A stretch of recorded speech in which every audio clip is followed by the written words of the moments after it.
Good afternoon, I'm Shawn Yao and this is One News Now. Malacanang clarifies that the agreement with China's Sinovac for 25 million doses of COVID-19 shots is a done deal. Let's get more details on this from Maricel Halili. She joins us live from Mandaluyong City. Hi, Mase. Good afternoon. Can you please expound on this statement made by spokesman Harry Roque? Because on one hand, we have vaccine czar Carlito Galvez Jr. saying earlier that the government can still back out of the Sinovac deal. So what is it really? Yes, good afternoon, Shawn. Actually, presidential spokesperson Harry Roque mentioned that we've already signed a term sheet. And term sheet means it's already binding. So we have a final agreement, or not necessarily final, but it's a binding agreement between the national government and Sinovac of China.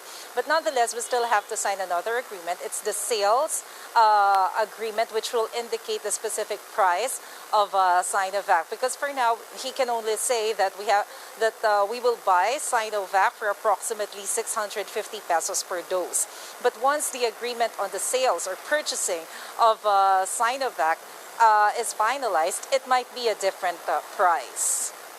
Shawn? All right, well, okay, clear with the price, Mase, but what about an updated timetable for the procurement of other vaccines coming from other pharmaceutical companies? I'm talking about, of course, of Pfizer, AstraZeneca, and others.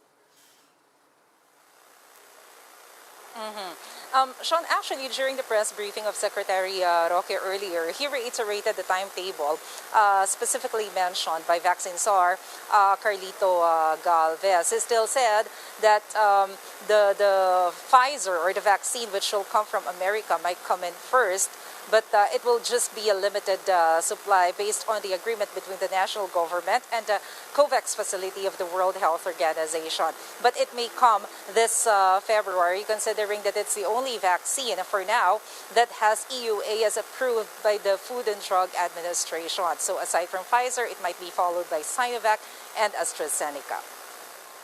All right, so now that let's focus on Pfizer. Pfizer has already secured an EUA here in the Philippines.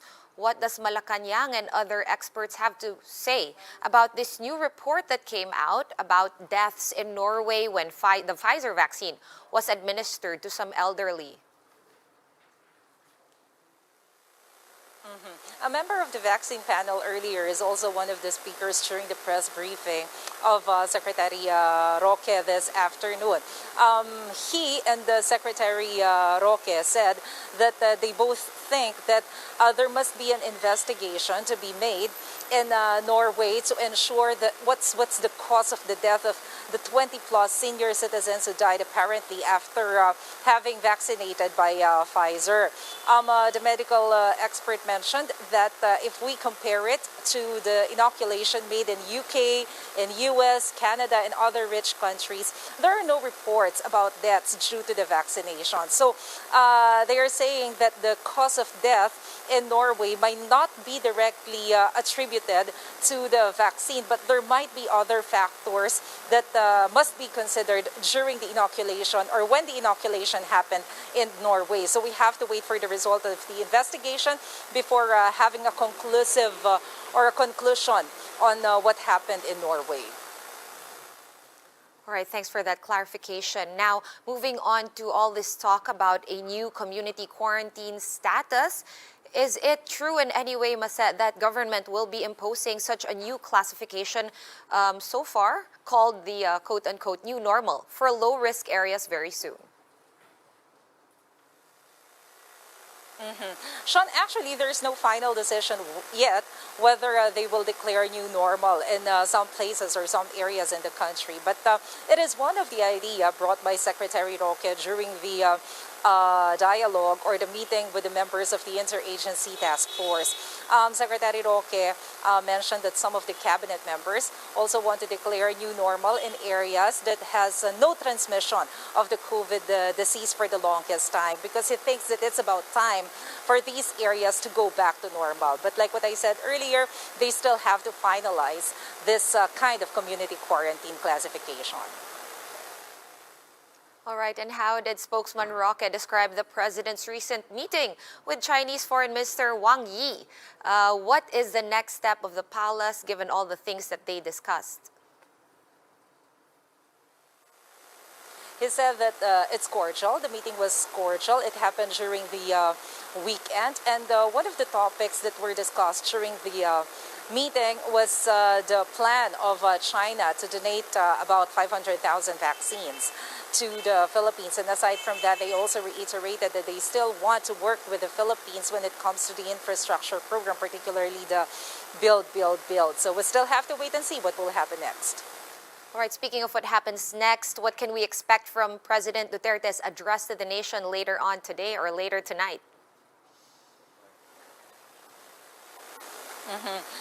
Sean, if we've, based on our observation on the recent public engagement or the talks to the public of the president, he usually mentioned members of the government or government employees who are involved in corruption. He usually enumerates the names of these employees who are involved in graft and corruption. And maybe we can expect some discussion about COVID-19 because it's one of the usual topics being discussed every after IATF meeting. All right, thanks so much for all the time and insight. Maricel Halili joining us live from Mandaluyong City. In other news, vaccine czar Carlito Galvez Jr. says some 22 million Filipinos will be inoculated with vaccines from Covax in the next few months. In a House hearing, Galvez told lawmakers that the free shots will be arriving in the first quarter of the year.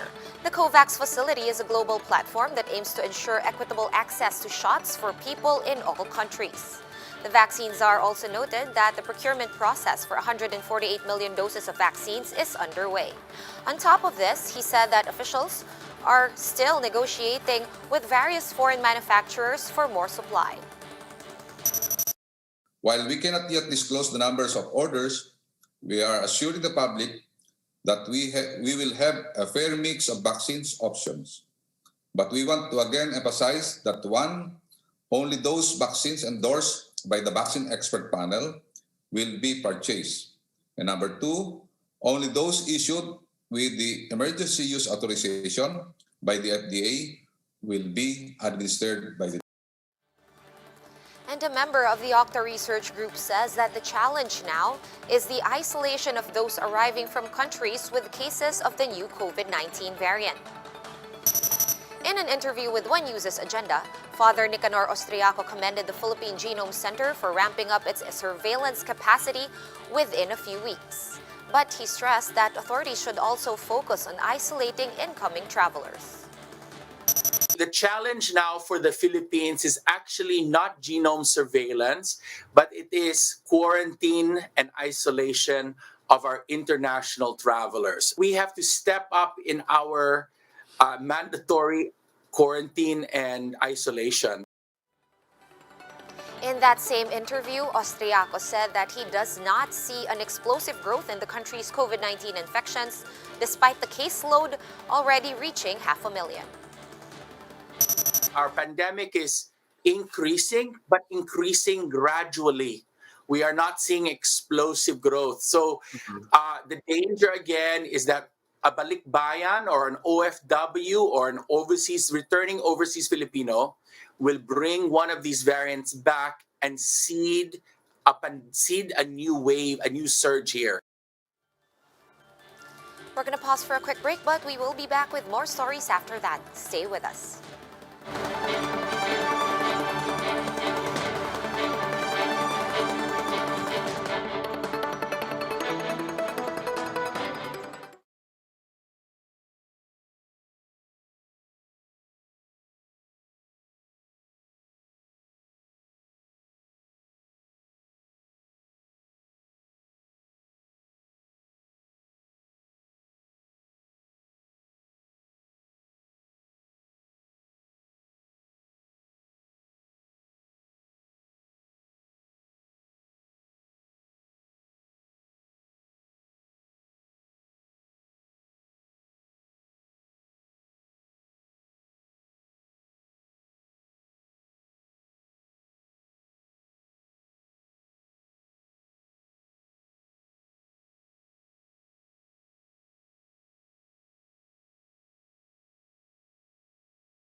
are still watching One News Now. I'm Sean Yao.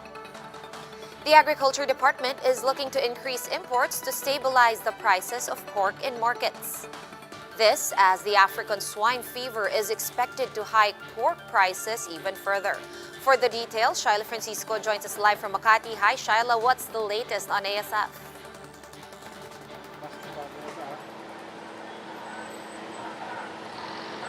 Sean, retail prices of pork have once again gone up this week by 20 to 30 pesos. And this is expected to continue now that the first case of African swine fever in Visayas was recorded in Abuyog, Leyte last week. The Agriculture Department is looking to fast-track pork imports under the minimum access volume. From the current 54,000 metric tons, the DA is also looking at increasing it to 150,000 metric tons to stabilize supply and prices of pork. This means more pork imports would be under the 30% tariff compared to 40% outside MAV. The imported products are expected to enter the country by February or March. Farmer groups anticipate even higher prices of pork products after Abuyog town and later recorded the first case of African swine fever in eastern Visayas. Although the town isn't a major producer, there are concerns that ASF might infect other areas and affect the already limited supply. Meanwhile, retailers are not in favor of additional imports, saying this could affect their sales even further. Currently, imported pork are now available in wet markets and sold almost 100 pesos cheaper. For its part, the Meat Importers and Traders Association says that while increasing the MAV may help, lowering the tariff by half could help lower prices faster. Majority of sellers in the metro are sourcing products from Visayas and Mindanao. In Mega Qmart, for example, liempo is now worth 420 to 430 pesos a kilo, while Casim is at 380 pesos a kilo. Retailers said they are having a hard time selling pork in wet markets as consumers now resort to cheaper alternatives. Sean, meanwhile, the DA will propose to include the 11 million farmers in the priority list of the government's vaccination program, considering they are also frontliners. Sean? All right, well, before the COVID-19 pandemic, Shyla, we were already battling the ASF pandemic among hog raisers. How is the situation with them? Is there any improvement?